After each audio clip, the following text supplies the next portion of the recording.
Baik, Assalamualaikum warahmatullahi wabarakatuh. Hmm, ini kelanjutan dari video saya yang kemarin yang menjelaskan tentang klarifikasi ya. Yang kemarin kan poin satu. Namun sudahlah, saya yakin, saya yakinnya buat teman-teman yang memang betul-betul paham dengan drama atau mungkin kisah ini ya. Saya tahulah kenapa begini, kenapa begitu. Namun ini sekedar pendapat ya kan, supaya teman-teman juga tidak terlalu barbar dalam mengidolakan idolanya gitu ya. Saya sampai melihat begini, ada yang fotonya Fauzana disobek ya, ada lagi yang saya bersama Mas Iyun, saya bersama Fauzana. Justru apakah itu yang menurut saya loh, apakah itu yang merusak hubungan mereka? Kalau menurut saya malah justru itu yang akan merusak hubungan mereka. Mereka itu justru apa ya? Bukan untuk menyatukan. Kalau saya masih berpikir kalau bisa diperbarui, kalau bisa diperbaiki hubungan itu. Karena ini cuma terjadi kesalahpahaman aja dan tidak ada sedikit tendensi untuk merendahkan ego. Itu aja menurut saya.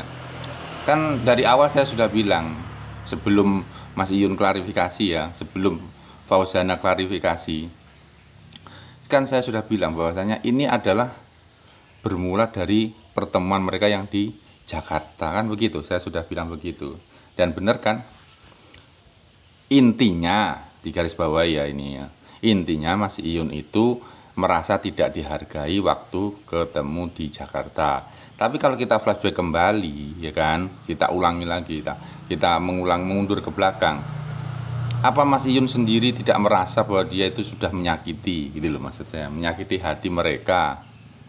Kan di pertemuan di Jakarta itu kan bersama keluarga, bukan Fauzana saja. Jadi ini bukan pertemuan antara cewek-cewek, cewek cowok ya, artinya kayak ayo besok kita ketemuan, terus kemudian kayak di PHP begitu, kayak datang enggak. Ini kan memang betul-betul di skenario oleh Papi Tomli kan. Artinya dia tidak merasa, tidak menghargai pertemuan itu kan begitu.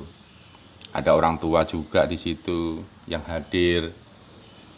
Jadi kalau kita perhatikan video-video pertemuan mereka waktu pertama kali, kayak Fauzana itu kaget. Dia seolah-olah mau bicara, loh Bu, kok datang? Katanya enggak datang ya? Begitu, ada kesan seperti itu kan. Kan kita bisa lihat mukanya Fauzana kayak terkaget gitu. Terus ibunya dengan nada rendah, bukan ada sikap rendah ya, biasalah maksudnya menyalami kan begitu. Jadi kalau ada yang di VT saya kemarin ada yang komentar, Mas Iyun itu termakan oleh kartunya sendiri, oleh permainannya sendiri, itu menurut saya ada benarnya. Ada yang bilang bahwasanya Bandar kalah dengan kartunya sendiri.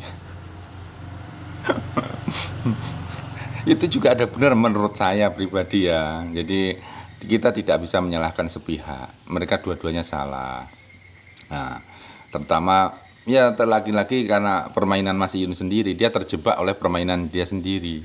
Makanya menurut saya dalam klarifikasinya Mas Iyun kemarin itu, ada yang bilang kan di komentar, saya coba cari aja komentar, seolah-olah Mas Iyun playing victim. Apa itu playing victim? Intinya memutarbalikkan fakta begitu. Seolah dia merasa terzolimi, dia seolah-olah merasa tersakiti, raja yang tersakiti. Dia kan memposisikan seperti itu saat ini. Makanya sampai pendukungnya, pengidolanya yang berat fanatik itu langsung membuang fotonya Fauzana. Bahkan ada yang sampai diinjak-injak itu. Aduh ya Allah, kadang itu ngeri netizen ini ya. Kita itu mengidolakan seseorang boleh, tapi jangan terlalu fanatik gitu loh mas saya. Ya kita kan katanya untuk demi persatuan dan kesatuan, tapi ya enggak begitu juga kali ya kan, sampai segitunya. Jadi intinya ini, Mas Iyun sendiri telah termakan senjatanya sendiri, kalau menurut saya seperti itu.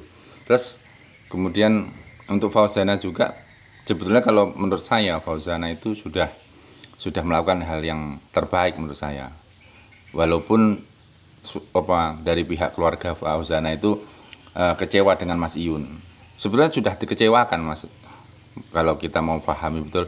Jadi keluarga Fauzana itu kalaupun ada kata-kata tidak setuju dengan hubungan itu kan hanya sebatas kata-kata. Belum pernah Mas Iyun itu terus ngomong secara langsung dengan keluarga, kan belum pernah melamar lah istilahnya. Jadi kata istilah ditolak itu menurut saya belum ada.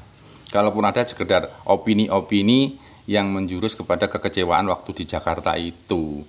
Orang tuanya Fauzana sebagai orang tua loh ya, cuma mau dipermainkan antara datang dan tidak untuk menunggu seseorang aja yang belum ada ikatan hubungan, kan merasa direndahkan juga sebagai orang tua, kayak dipermainkan anak kecil, kan begitu loh Mas Yun. Jadi apa ya istilahnya, untuk Fauzana sendiri sebenarnya sudah melakukan yang terbaik. Dia berusaha menutupi, artinya menutupi itu melindungi Mas Iyun dari keluarganya supaya dia itu meredam. Kita lihat aja dari dua klarifikasinya antara Mas Iyun dengan Fauzana. Mana yang seolah-olah mengarang, mana yang seolah-olah bicara apa adanya. Kan ada, kita bisa melihat dari muka ya kan, dari mimik atau istilahnya ya kan. Dari cara ngomong itu kita bisa melihat mana yang direncana atau istilahnya dikarang dan yang mana yang betul-betul mengalir apa adanya. Kita bisa lihat kok kalau kita jeli ya kan. Makanya di komentar itu banyak yang bilang Mas Iyun itu flying victim, artinya memutarbalikkan fakta. Begitulah. Jadi semakin berat ini hubungan mereka itu. Menurut saya semakin berat gara-gara Mas Iyun sendiri.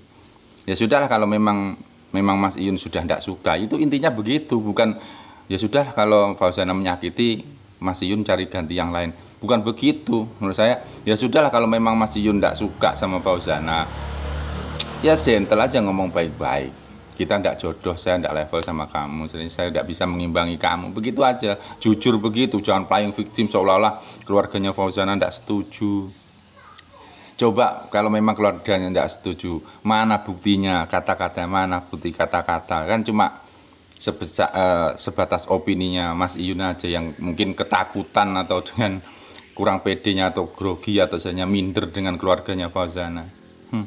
Begitu ya. Banyak yang menyayangkan seandainya Mas Iyun itu enggak jadian sama Fauzana, itu banyak yang menyayangkan. Kenapa? Siapa yang enggak kenal Fauzana? Sudah bagus begini, agamanya mungkin ya bagus, taruh dari yang lain lah, Islam istilahnya seperti itu, dari keluarga baik-baik juga, dan dia yang suka sama kita. Itulah. Jadi Mas Iyun, masa kau akan lepas berlian gitu loh.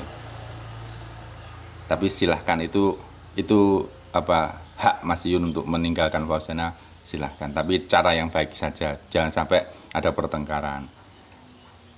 Hormatilah mereka-mereka yang menyayangimu, orang-orang hebat di belakangmu. Hormatilah kayak Pak Pitomli, Pak Budi, Pak Bayu, Pak Aris, semuanya lah, mereka-mereka sahabat-sahabatmu, hormatilah. Jadi jangan merasa terzolimi. Memang kita ada salah. Oke? Terima kasih. Assalamualaikum warahmatullahi wabarakatuh.